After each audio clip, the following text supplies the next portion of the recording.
L'Empire romain, il n'est pas tombé en un jour. Le christianisme non plus, il n'est pas monté en puissance du jour au lendemain. Mais qu'est-ce qui se passe quand un empereur essaie d'anéantir une croyance et qu'au final, il la rend encore plus solide?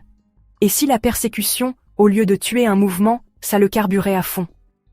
C'est l'histoire de l'empereur Dès, le type qui a voulu imposer la loyauté par la force, mais qui au final, a juste prouvé la puissance inébranlable de la conviction.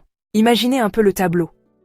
On est en l'an 250 après JC, et l'Empire romain vit ce qu'on appellerait aujourd'hui un effondrement total. Les barbares envahissent, les provinces se rebellent, et l'économie? Disons juste que si Rome avait eu une bourse, elle se serait effondrée plus violemment qu'un char sans roue. C'est là qu'arrive l'empereur Dès, un homme avec un plan, enfin, façon de parler. Au lieu de s'attaquer aux vrais problèmes de l'Empire, il décide que le vrai souci, c'est, roulement de tambour, le christianisme. Pourquoi? Parce que les chrétiens, disons qu'ils n'étaient un pas trop sur la même longueur d'onde que la religion traditionnelle romaine. Et Dès était persuadé que si les gens ne sacrifiaient pas aux anciens dieux, l'Empire lui-même était condamné. Alors, il publie un décret. Tout le monde doit publiquement sacrifier aux dieux romains et prouver sa loyauté en obtenant un reçu. Littéralement, un petit certificat appelé un. Pas deux?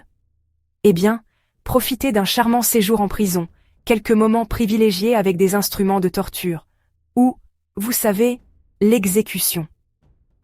Les chrétiens étaient particulièrement visés parce que leur foi leur interdisait formellement d'adorer d'autres dieux, et ça voulait dire choisir entre leur croyance et leur vie. Certains ont cédé, d'autres ont triché avec des certificats obtenus par corruption, mais beaucoup ont tenu bon, et en ont subi les conséquences. Les dirigeants de l'Église étaient des cibles de premier choix, y compris le pape Fabien, qui fut arrêté et exécuté, laissant l'Église de Rome sans dirigeant pendant plus d'1 an. Le célèbre théologien Origène a été si violemment torturé qu'il ne s'en est jamais complètement remis, tandis que l'évêque Cyprien de Carthage est passé en mode survie et s'est caché, soutenant qu'il était plus utile de rester en vie que de devenir un martyr. Et en parlant de martyr, cette période en a quasiment fait un élément central de l'identité chrétienne. Les récits de croyants, endurant des souffrances indicibles, plutôt que de renoncer à leur foi, se sont propagés comme une traînée de poudre, inspirant les générations futures. Mais tout n'était pas si simple, beaucoup de chrétiens qui avaient flanché sous la pression voulaient réintégrer l'Église, ce qui a déclenché des débats acharnés. Fallait-il leur pardonner? Pouvaient-ils se racheter de leurs manquements? Ces débats ont façonné la doctrine chrétienne pour les années à venir. Mais voilà le rebondissement.